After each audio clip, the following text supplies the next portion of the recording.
Good afternoon, everybody. I'm your host, Crystal. This is another edition of the 9 o'clock Meltdown podcast on location upstairs of Wussow's Concert Coffeehouse in West End, Duluth. We've got the oh so wonderful ticking clock in the background. We've got some people moving outside.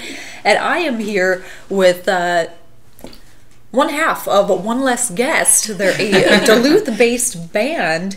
You guys have been making a huge splash in the Duluth music scene, down Minneapolis a bit too. I've got Nick and Ren here. Hello. Hi Crystal.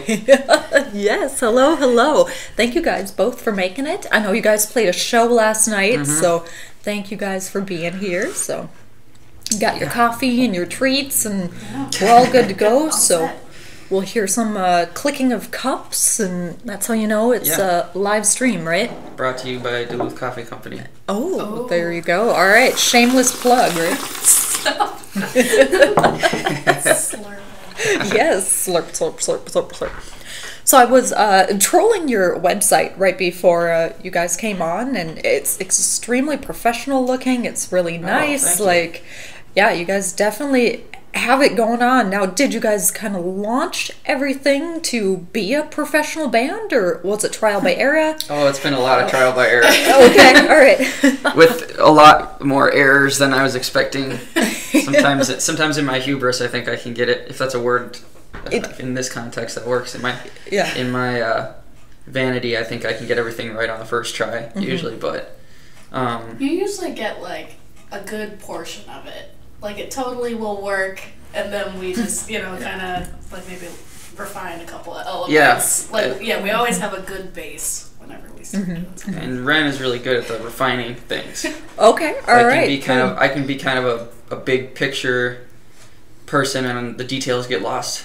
And I remember when with the example with the website, when we first opened the website, we went through this really cheap name hosting site. Okay, like GoDaddy or something. I think it was literally called Namecheap was the name of the So that should have been a red flag right off the bat. But it didn't look that good at first. Oh no! I feel like you had to know a lot about coding. Yeah, and we just didn't. Yeah, I took one computer coding class in college to get out of a math credit, because I failed college math. I almost failed it twice. Remedial math too, so it wasn't even like the 100 level. It was like. And now you're doing band stuff. Yeah. So see, there you go. That's another trial and error thing. It took me a while to get to this point for myself. You only got accounted for. Yeah, Lauren, you too. You had a career path before music, right? Yeah, no, I was gonna go into physical therapy. I went to the College of St. Scholastica, and I did that for a couple of years and decided it wasn't for me. Not like it was too difficult. I just didn't want to do like a patience. Okay. No patience for patients. Ah. So I started a music business program, and this was before I met Nick, and I was hoping that would lead into something, and now it has. So excellent. So you graduated with the music degree then? Okay. Music business. Excellent. Yes. So I've interviewed plenty of musicians and DIY artists and things like that, but no one with an actual music business degree. Can we dive in a little bit? Now I'm curious. No, it was basically a self-designed major at St. Scholastica. That's a program that they have there where you can go and talk to an advisor and kind of look at the courses that they have and kind of build something out of it. So it ended up being like half straight up business classes and half music classes, which is not a typical music business course. Like other schools have, music law and music copyright and things like that. And obviously I did not get that because we don't have a program like that here. But I did get a lot of really good stuff for like social media, a lot of like how to use algorithms and things like that, which we're trying to add in the future. Okay. Awesome. Just graduated in December, so I'm still kind of... Congratulations. Thank Wonderful. Just kind of relaxing in the past month or so. Hey, there you go. And playing music at the same time, right? Excellent. So how did the two of you meet? Like I said earlier, you're half of One Less Guest, and we'll get into the band name and things like that in a little bit. Sure. Yeah, well, her and I talk about it like there was a point where we met and there was a point where we re-met. Okay. So we met in college, and she was playing bass in the jazz band. At UWS. At UW Superior. I was there first and then transferred. Wonderful. Upright bass, electric bass. Electric bass. I started playing bass in that group. It was not fantastic. You could hold. I was playing guitar. You could hold it down, though. She could definitely be a good bassist, like in a good band up here if she wanted. A lot of people don't know that about her. Okay, all right.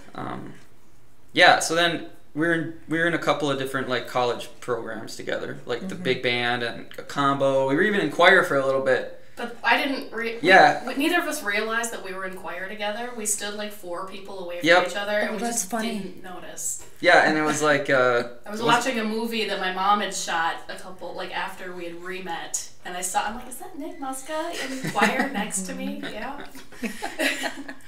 Wonderful. So you both went to St. Scholastica together then? Or? No, he graduated from UWS, and I transferred to Scholastica. Oh, so. All right. Excellent. Another UWSer. I'm going to high five you, sir.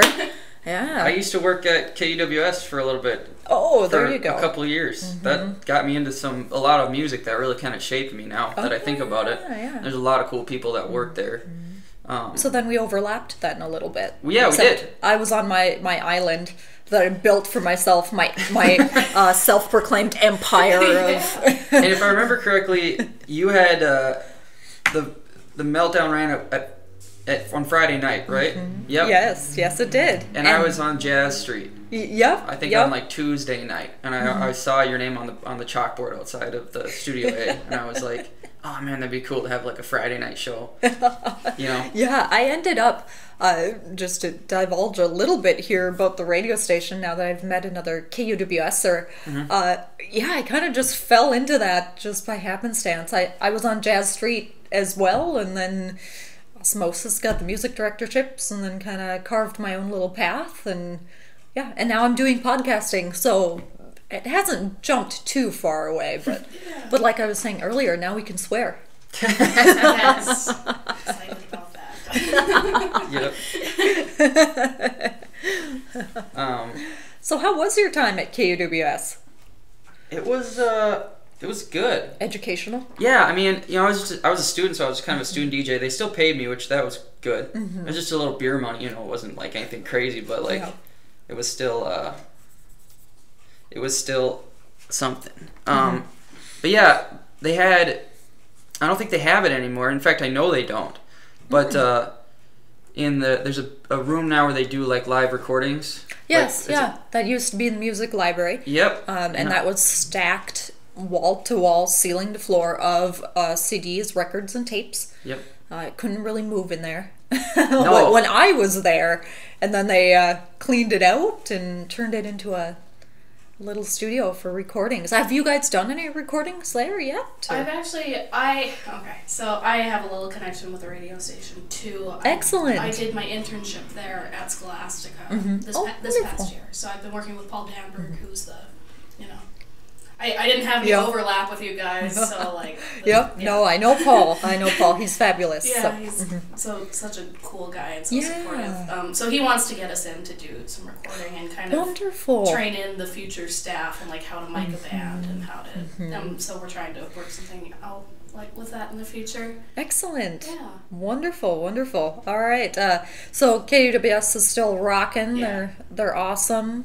Yeah, you should go check them out. Cough. 91.3. All right. One Less Guest is my guest this afternoon. Let's divulge into the band name. It kind of rolls off your tongue. It's got a little bit of a punch to it, a little bit of an edge. Ooh, who came up with that? Realizing that 2 of your bandmates aren't here this afternoon. It does seem fitting. Yeah. It does have a lot of good pun potential, that's good. Yeah. Yep. That's how you know. I don't even know where to start with the band name, to be honest. Like, it's like, I guess I came up with it. I guess. Kind of. Yeah. Yeah. There's a big, long, boring story, and then the story that we tell people. And let's hear both. Okay. Well, maybe we should do the boring story first. Do the truth. It actually isn't that boring. Yeah. Do the truth first, and then we'll divulge into the lie. How's that sound? There you go. Dirty lies. You do want the lies. Right. Hollywood is based off of lies. Yeah. Like. yeah, the long story is, her and I were doing a duo for a while called Cooper and Muska. Okay. And obviously I'm Muska, cool. you know. Cooper. She's Cooper. Uh-huh. Last name thing. And then what was that kind of like? Was that a violin, a guitar duo, or okay? I'm singing too, and kind of Americana folksy, you know, singer and songwriter. Okay. More Okay. vibe. Right yeah. on. Yep. And so we did that for a little while, and then we added on knit glass, and we kind of had this moment where it's like, well, we could be called Cooper, Muska, and Glass. Ooh. Which has a nice ring to it, but it also sounded like a dental firm or a law firm. Or, well, Emerson, Lake and Palmer. Yeah. Okay. I kind of had that thing going on. But then I was just kind of like, I don't know, let's just come up with something, you know? Mm-hmm. And I think the rule with band names is, like, once you find something that you like, just do it, because there's never, like, there's always, like, a little thing in the back of your head that's like, oh, we should change our band name, we should change this or change that. You know, when you're brainstorming band names, it can be kind of hard, especially because there's so many that are taken. And that was a thing for us, too, is we wanted to find a band name that wasn't taken. We had a list of like 20, and we were just going down, you know, Googling them to see if they'd already been taken, and there were, that happened a lot. Most of them were. Yeah, we can't do that. One of the ideas I had was the Stone Ponies. I like the rhyming, but then I figured out that might have been in the back of my brain, because that was actually a pretty famous group in the 70s. It was like Linda Ronstadt's like first band. Really? Yeah, and actually a good band if you haven't listened to them. Okay. And what were some of the other ones? We were going to be called Feverfew, which is like a flower. Okay. I really wanted a weird band, a weird kind of one that kind of makes you go, huh, you know? Uh-huh. And so... I'm trying to think of one that was... What were some of the other ones? I mean, we threw around a lot of band names. But yeah, okay, getting back to the story, right? So after like 2 or 3 rehearsals of just like coming up with band names. Fables and Slang. Yeah. That was wow. one. I'm glad we didn't go with that one. That's a bad band name. Fables and Slang. Fables and Slang. Which, gosh, I don't know. That was like a contender for like a week. And what we'd do is we'd say a band name in rehearsal, and then we'd be like, oh, we love it. And then we'd take like 3 days, and then we'd be like, no. Yeah. Okay. So finally, what I did, actually, I had just gotten done. I worked part-time here at Wussow's. Yeah, and that's actually how we met. You were Yeah. behind the counter, Yeah. and you're like, are you Crystal? I'm like, yes. Who are you?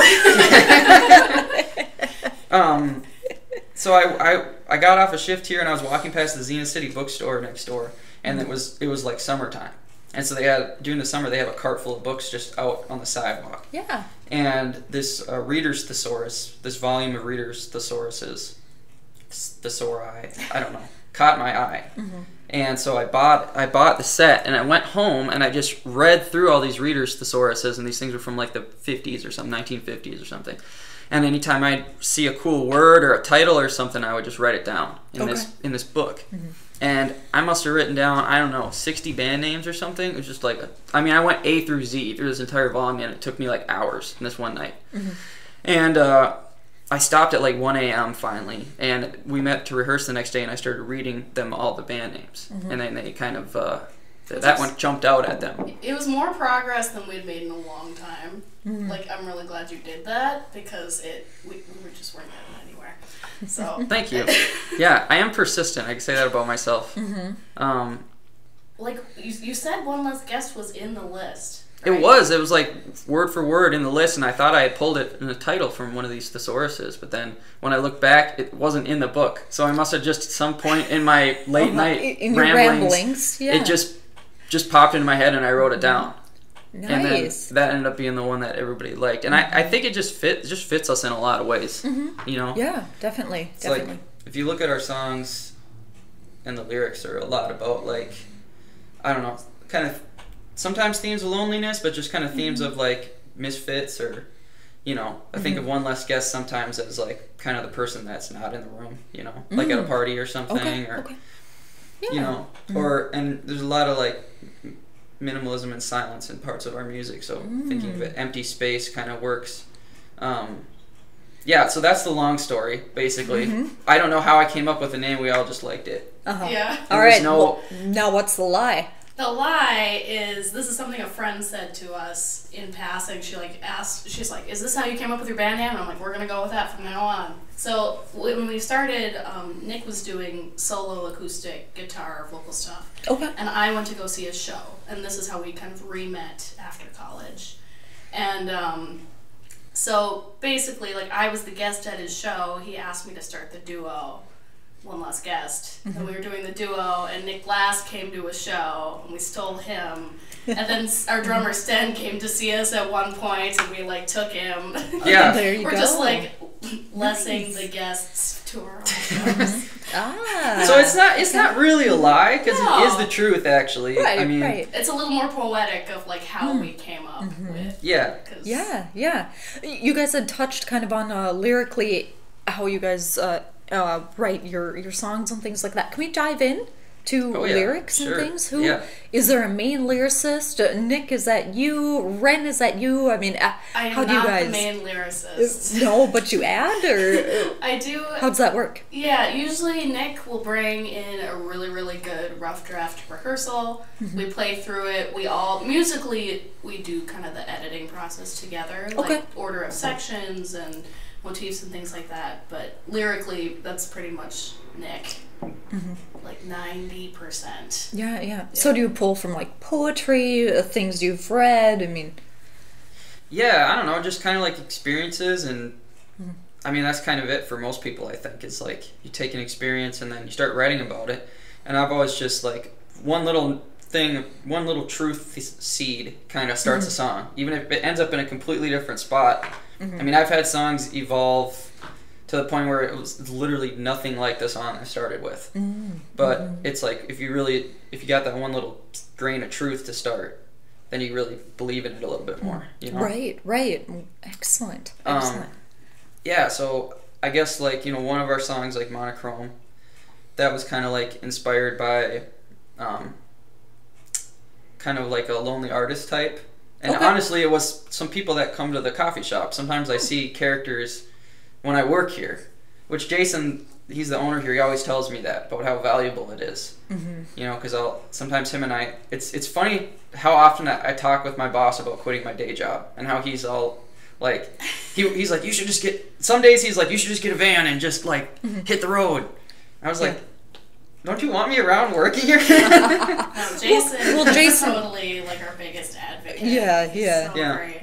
Yeah, I used to work for Jason as well, so I did sound for him for a number of years, and yeah, Jason did that. He got in a van and hit the road, and No Room to Pogo was his biggest thing, and now he's in a duo called Woodblind.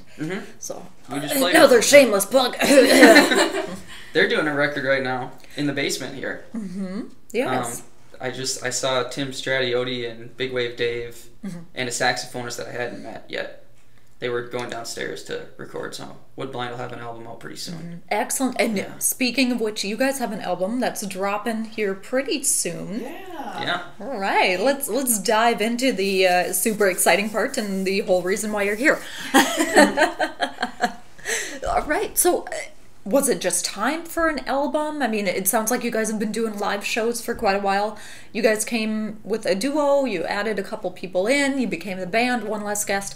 Was it just time to put out an album? Had people been asking for your music? Since we started. Where did it start? Yeah, since we've started, people have been asking for an album. Like from show 3.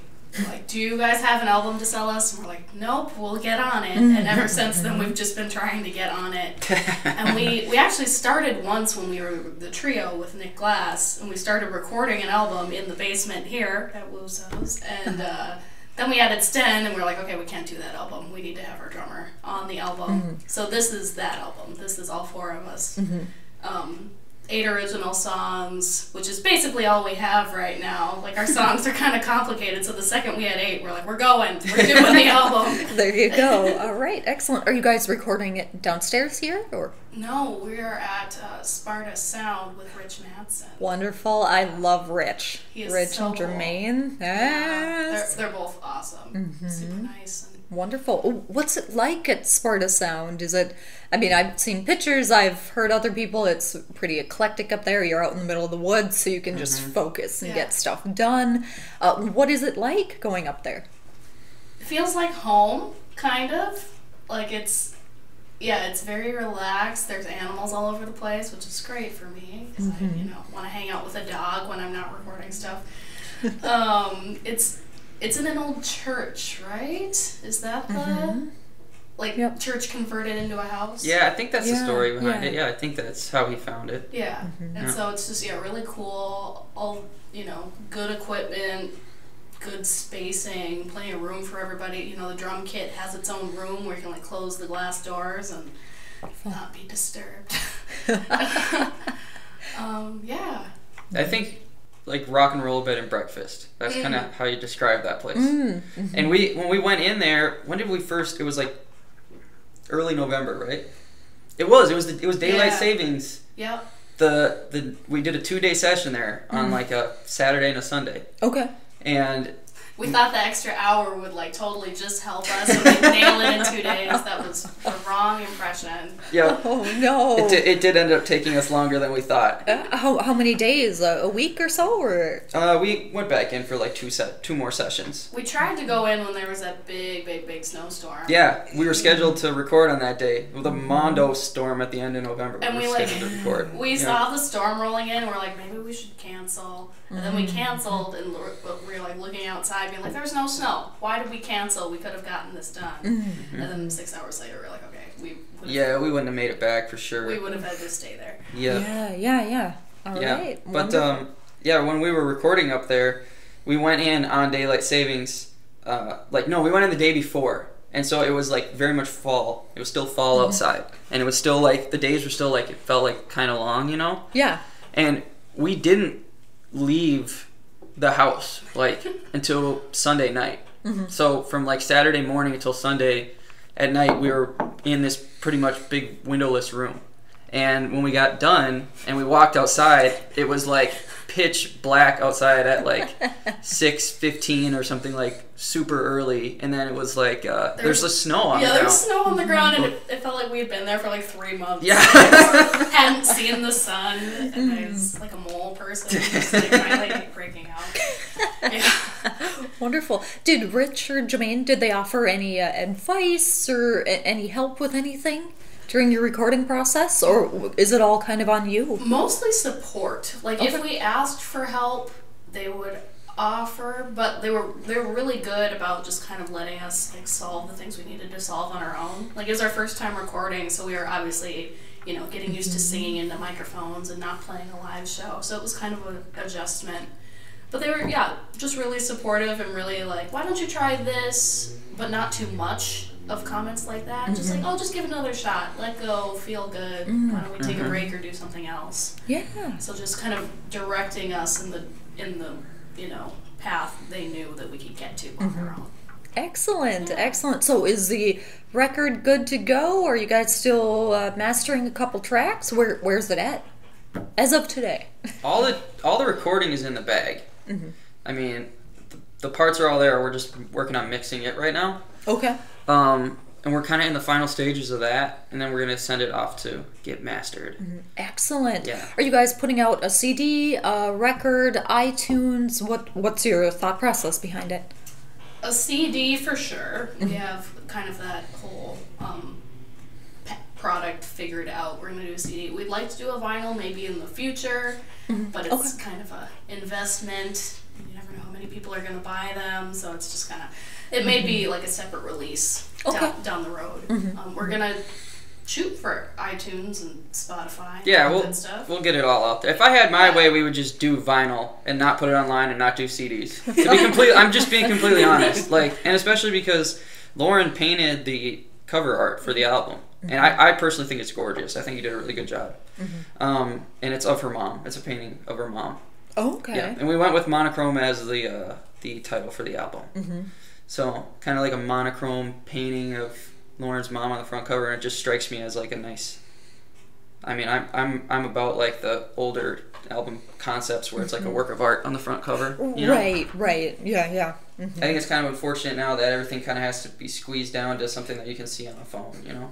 Yeah, that's the way things are going. Although I will admit I got rid of all my CDs and all that because I have everything on my phone. So it's kind of like, why do I need this? And it's taking up space, and I have no more wall space. And they're making cars without CD players now. I'm saying maybe in 10 or 12 years, like, there won't. It'll just be like, you know, CDs will already kind of start. They already are kind of becoming a thing of the past, but I don't want to talk down on CDs because we're it's a good medium. A CD. We are. Please buy our CD. This is our pitch.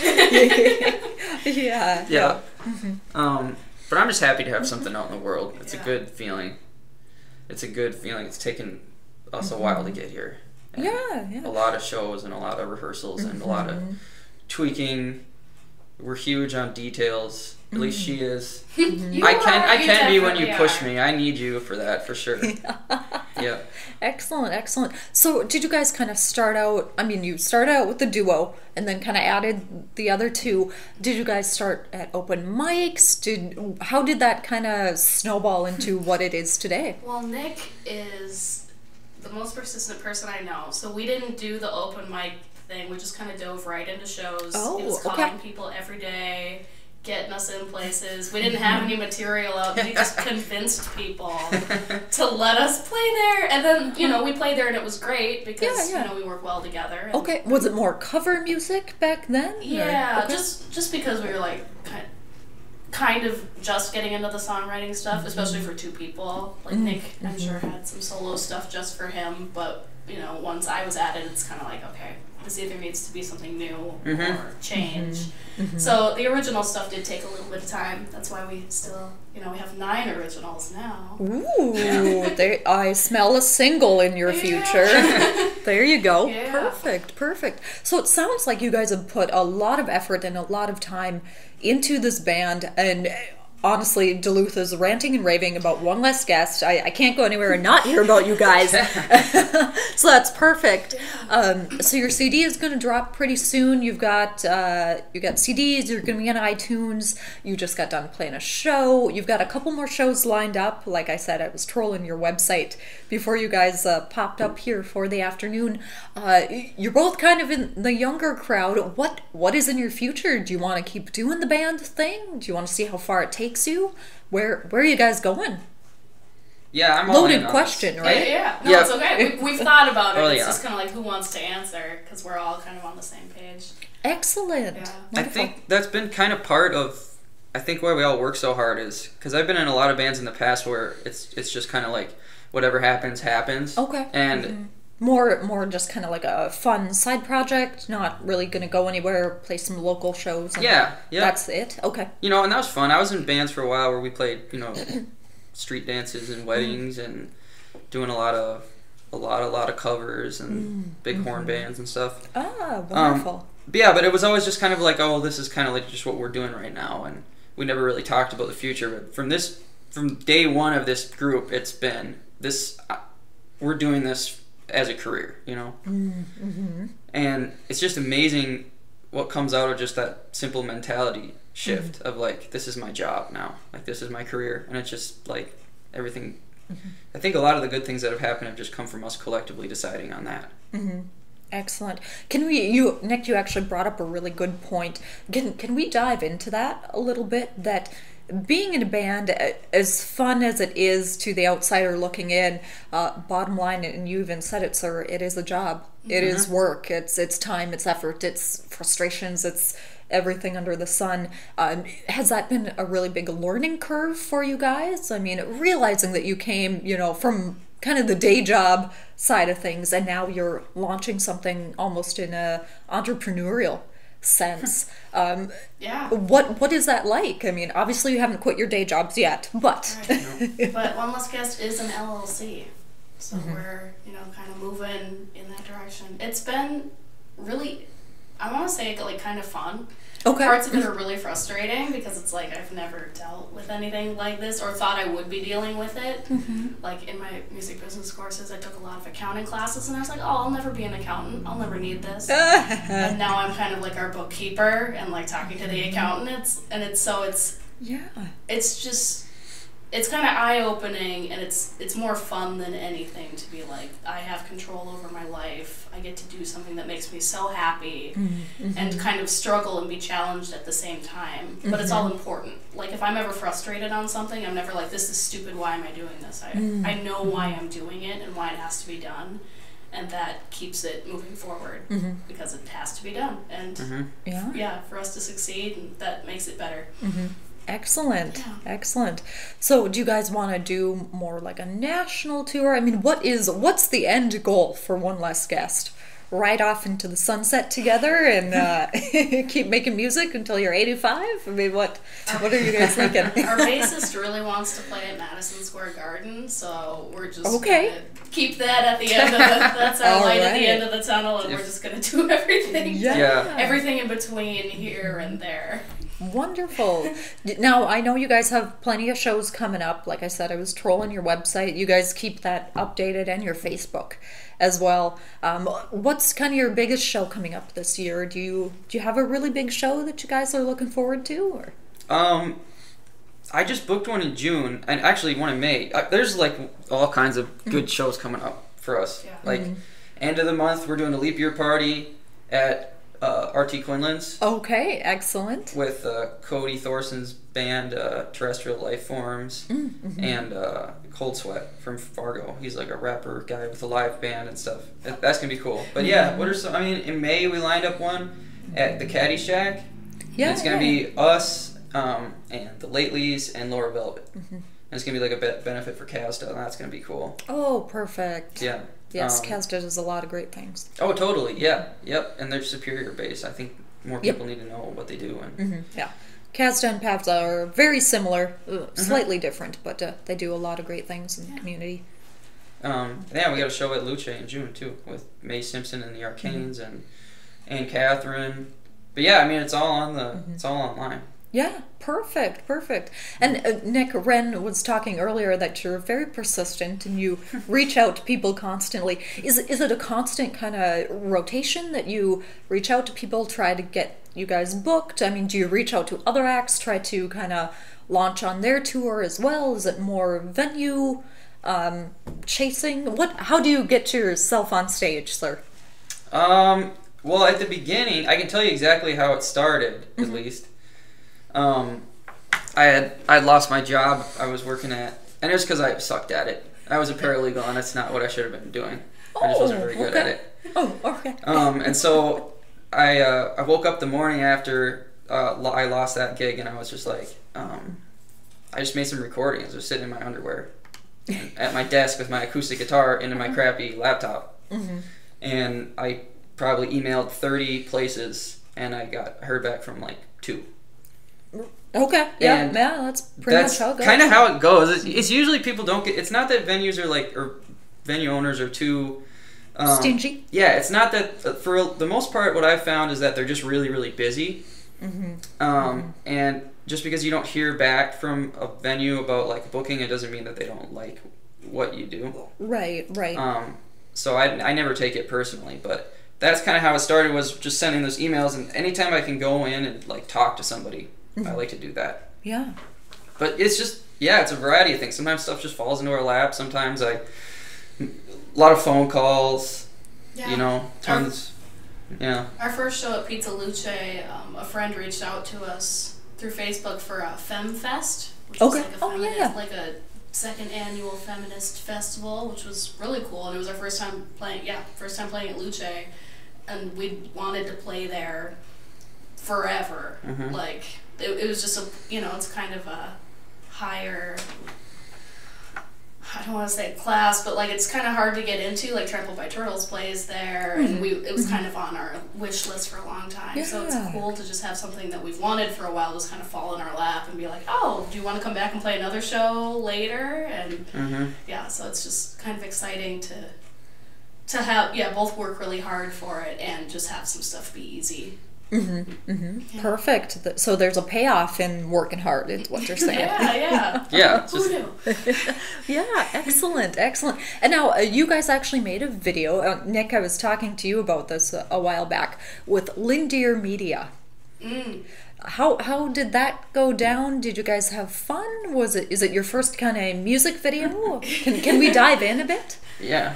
It was really fun. I don't mean my hesitation to be anything. It was a really good time. We did it during a homegrown week, so that was kind of interesting. It was in kind of an office space above Wasabi on Superior Street. And beautiful space. I think they go by Kaylin Mars now. But we were working with them for this video, and we had known each other through the Red Herring, just kind of hanging out there and bumping into each other a bunch. And they had told us that they were interested in shooting some videography for us, and we were like, okay, this is a great time. We got an album in the works. We want to make something happen. Just a good experience. Kind of late at night. Good way to spend the night. Yes. Yeah, Mars had reached out to me and asked if I wanted to come in and kind of do some grunt work. And I was just like, okay, what time? Well, midnight or 1 o'clock. And I'm like, I gotta work in the morning, I'm sorry. But no, it sounds like the experience was great. Mars is an absolute gem to work with. I've worked with them for many years off and on. So wonderful.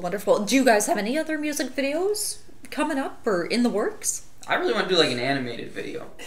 I always keep pushing the animated thing, or like the crossover thing, you know, where it's like partly live, partly animated. Animation is so cool. Yeah. I just want to. I don't know, time-wise. I don't know. I feel like we have to have those in production for a while because it's a lot more drawing intensive. And right. Yeah. But definitely, that would be sweet. But yeah, no concrete plans for videos like at this minute. We're just trying to do one thing at a time, you know? Yeah. That freaking U.S. copyright website, oh my god, it's so bad. Remember when I was talking about like our website being really bad, like when I first started, and I didn't know anything about coding or anything. Like my website is like the one I made is like more visually appealing and like easier to use than the freaking U.S. copyright website. It looks like it was like made in like 1999. Oh no, and never updated. Yep. I am well aware. I've had the 9 o'clock meltdown for 12 years now, and I finally did the whole copyright thing through it, and I'm like, the gray scale and it's slightly blue and man, yeah. So it's just like it's been so like head down trying to get all this stuff done for the album that I'm kind of just focusing on that, and then I think once we get it out, then it's like then it's just like maybe we'll do some more stuff like that, like a video or maybe some kind of something cool. But excellent. When you asked earlier like what the end goal is for the group. And I don't really know, to be honest. Okay. But I know for me, my goal is definitely to do an extensive like tour around the U.S. Okay, around the U.S. Wonderful, excellent. South by Southwest in there at all? That could be cool. Playing in Austin, that could be cool. All right, wonderful. Well, I have Nick and Ren from One Less Guest here up in Wussow's concert Coffeehouse, the upstairs.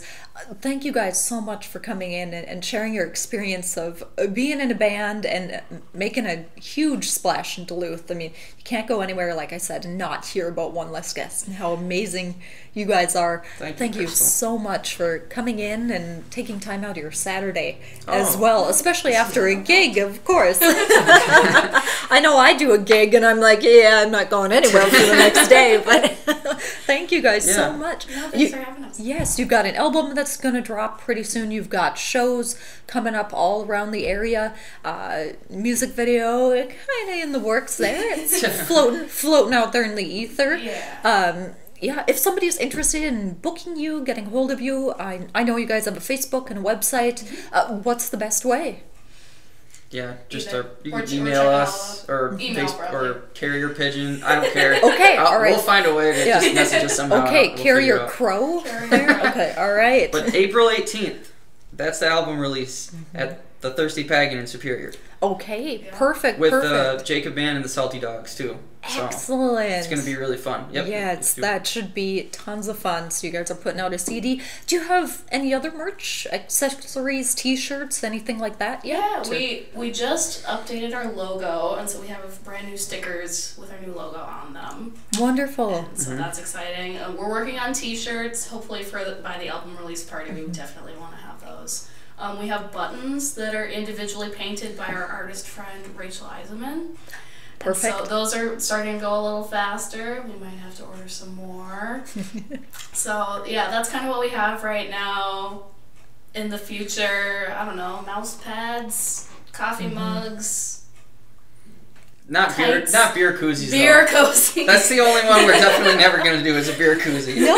Yeah, no. I don't know why. I just never. I never like look at a beer koozie and go like, wow, I could really use this. You know, like. well, here's my story about a beer koozie. So I run merch for Teague, Ian Alexi once in a great while when they come through.